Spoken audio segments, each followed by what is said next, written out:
मानसी हूं आपके साथ एबीपी लाइव पॉडकास्ट पर लेकर के एफआईआई, जहां एक और मुद्दे पर आपके साथ डिटेल में चर्चा करेंगे। गृह मंत्री अमित शाह ने दिल्ली के 12 जनपथ रोड पर वन नेशन वन इलेक्शन को लेकर पूर्व राष्ट्रपति रामनाथ कोविंद के साथ 6 सितंबर को बैठक की। एक राष्ट्र एक चुनाव की संभावनाओं को तलाशने को लेकर बनी कमेटी के चेयरमैन रामनाथ कोविंद हैं।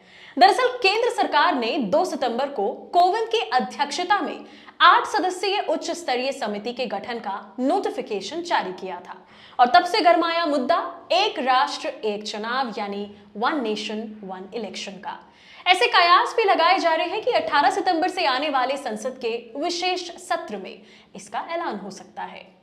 कयास है, लेकिन चलिए समझ तो लेते ही हैं कि आखिर एक राष्ट्र एक चुनाव का मतलब क्या है और क्या ये प्रैक्टिकली पॉसिबल भी है इंडिया में।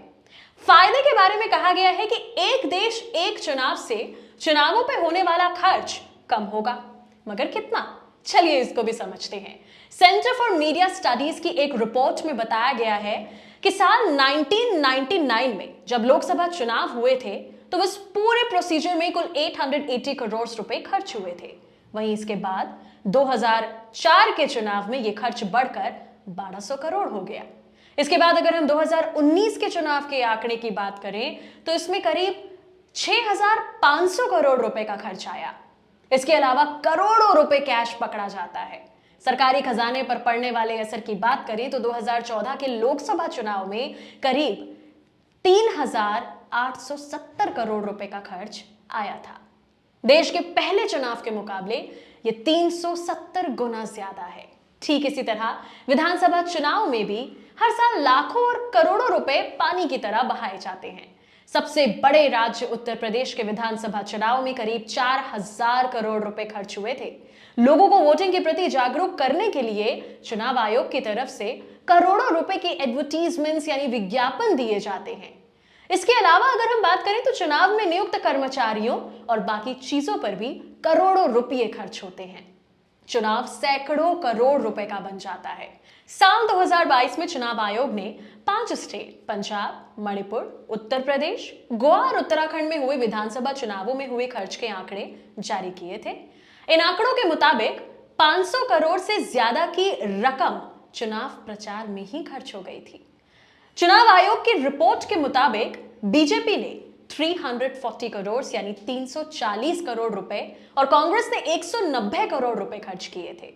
इन आंकड़ों से आप समझ सकते हैं कि भारत में चुनाव आखिर कितना खर्चीला है। इसके अलावा 2009 से 2022 तक हुए अलग अलग चुनावों में खर्च की रकम लगातार बढ़ी है। लॉ कमीशन का कहना था कि अगर 2019 में लोकसभा और विधानसभा चुनाव एक साथ कराए जाते हैं तो 4500 करोड़ का खर्चा और ज्यादा होगा। 2024 में 7 चुनाव करने पर 1751 करोड़ का खर्चा बढ़ेगा। हालांकि इसके बाद यह खर्चा कम होने लगेगा क्योंकि औसतन हर साल देश में कोई ना कोई चुनाव होता है जो एक साथ चुनाव कराने के बाद खत्म हो जाएगा। वहीं दूसरी ओर यह भी कहा जा रहा है कि इससे क्षेत्रीय दलों की स्थिति कमजोर होने का अनुमान है।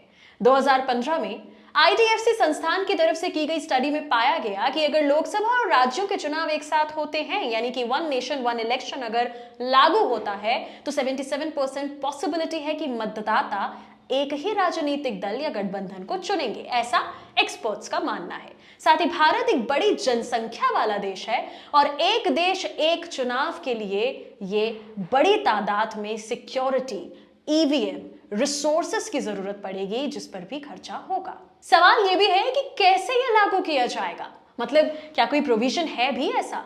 तो संविधान का अनुच्छेद 83 संसद के दोनों सदनों के कार्यकाल का प्रावधान करता है। अनुच्छेद 83 क्लॉज 2 लोकसभा के लिए इसकी पहली बैठक की तारीख से 5 साल के कार्यकाल का प्रोविजन करता है, जब तक कि इसे पहले भंग न किया जाए।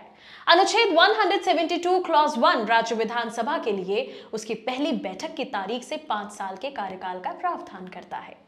क्या लोकसभा और राज्य विधानसभाओं का कार्यकाल बढ़ाया जा सकता है? इसका जवाब है कि आपातकालीन स्थिति को छोड़कर किसी भी कीमत पर सदन का कार्यकाल बढ़ाया नहीं जा सकता है, लेकिन इसे इसके कार्यकाल की समाप्ति से पहले भंग किया जा सकता है। वैसे वन नेशन वन इलेक्शन के बारे में करीब 40 साल पहले यानी 1983 में पहली बार चुनाव आयोग ने सजेशन दिया था। अब 2023 में सरकार ने इस कदम की संभावनाएं तलाशने के लिए एक कमेटी बनाई है। 1951 से 1967 के बीच लोकसभा और सभी राज्य विधानसभाओं के इलेक्शंस एक साथ हुए थे। 1951-52 में आम चुनाव और राज्य विधानसभाओं के चुनाव एक साथ हुए थे। इसके बाद 1957, 1962, 1967 में लोकसभा और राज्यों के विधानसभा चुनाव एक साथ हुए थे। 1959 में सीपीआई नेतृत्व वाली सरकार को बर्खास्त कर दिया गया था, प्रेसिडेंशियल रूल लगाया गया था। 1960 में केरल में विशेष राज्य चुनाव हुआ था, जिसके चलते 1962 में राज्य सरकार भंग नहीं हुई थी जब आम चुनाव हुए थे। 1964 में केरल में दोबारा राष्ट्रपति शासन लगाया गया था। फिर 1965 में चुनाव हुए थे, लेकिन राष्ट्रपति शासन जारी रहा और 1967 तक चला, जिसके चलते केरल विधानसभा का चुनाव एक बार फिर आम चुनाव के साथ हुआ। वैसे आपका क्या व्यू है? क्या आप एक देश एक चुनाव से सहमत हैं? अपनी राय कमेंट करके हमें जरूर बताइए। मैं मानसी हूं आपके साथ एबीपी लाइव पॉडकास्ट पर।